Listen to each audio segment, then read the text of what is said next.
Hey guys, thanks for watching Rick's Creations. Today, I want to show you my latest creation. I want to bring back last summer's past project that I blew into pieces into the ground. The Air Hogs Titan free flight glider that I've modified into another RC. Now, you could pick this up for $5 to $10 depending on where you go.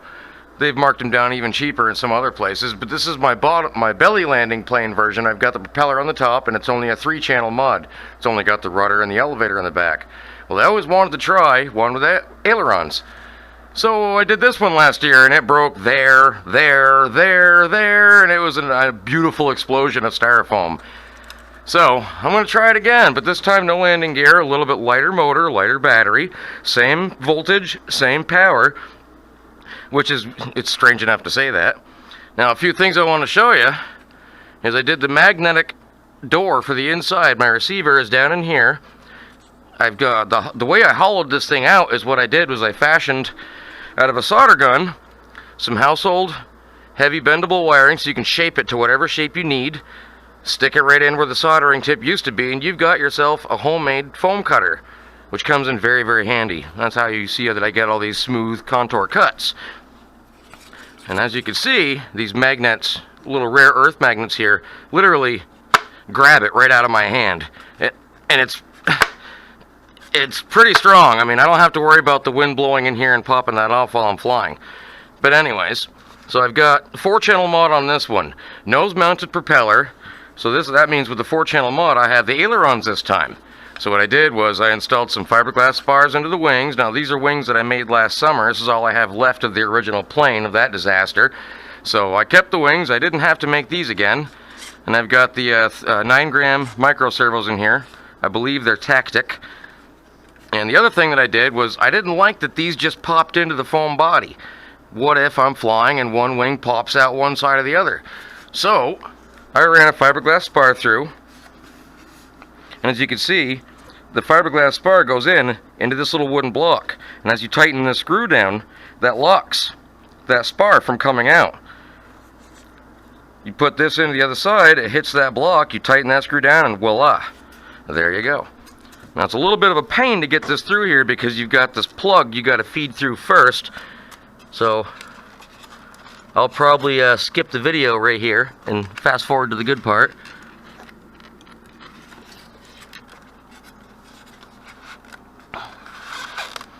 That's not too bad. Like a glove. And this plane has such a weird center of gravity on it. The wings are so swept, or not swept, they're so low, they're located so far back on the plane. Normally a CG of a plane is up here somewhere. Well, on this plane, the CG is you want to hold your fingers right around here and here on the wingtip. So the CG is like back here. The only way I could achieve the proper CG was to locate my battery way in the back and also have my servos in the tail. So if you're going to try this project, you're going to need some servo extensions. And I used the 12-inch ones. These are 6-inch right here. I bought them just in case. But the plugs only reach to about here. And you got to go from here to there. So do yourself a favor and pick up some servo extensions. Alright, let's see here. And the last one flew great, but the reason I crashed it is right before flight, I was afraid my rates were up too high on the elevator, so I reduced them. And I did a nice fancy aileron roll, looked great, went to do a loop, came out of the loop, and would not pull up and recover. Didn't have enough elevator, so this time I've increased drastically the size of my elevator. Usually, I only have a small notch. As you can see on this one, it's only part of the horizontal stabilizer that's actual movement control surface of the elevator. This time I went for the whole thing. Screw it. Why not? That ought to give me plenty. Let's see here. Alright. My receiver out. Oh, I didn't even have to do that. That's right, because I've got this. That was a waste of time.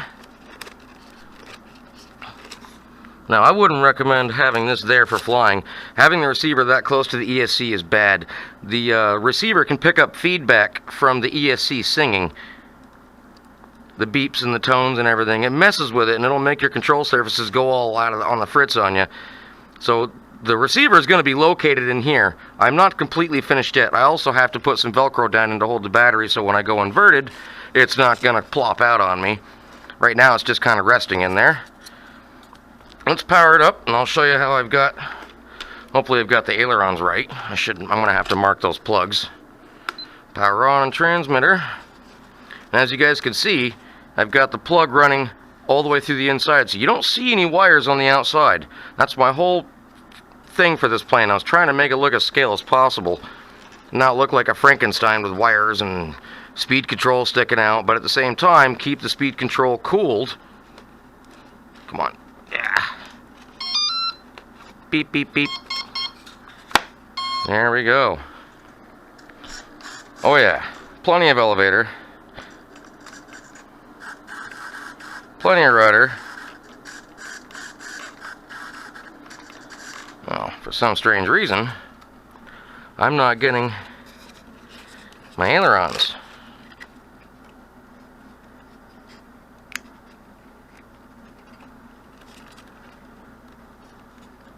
Oh, it's because I'm a tard. I plugged one in backwards. That might be why. There we go, left. Alright. See, now these ailerons are not that big, but you don't need much aileron on a plane like this, because you just barely touch these things and it's in a roll. So that's what I've learned, and that's where I'm going to keep that adjustment setting. But I've got tricky design on the rudder in the back. In order to have a servo running on a weird angle like this, it would mess with the servo, and I kept stripping out my gears and I'd go through servos. So what I did was I ran it down on the bottom, and I kind of copied the Sensei Skytrainer. They had a rod go up through the horizontal the horizontal elevator. Oh, this thing. So basically now you've got this going on. It was a little complex and tricky to make, but well worth it. There we go. So we should be all set for the maiden flight. Of course, this battery's dead from testing, but until then, I'll see you guys in the field. Thanks.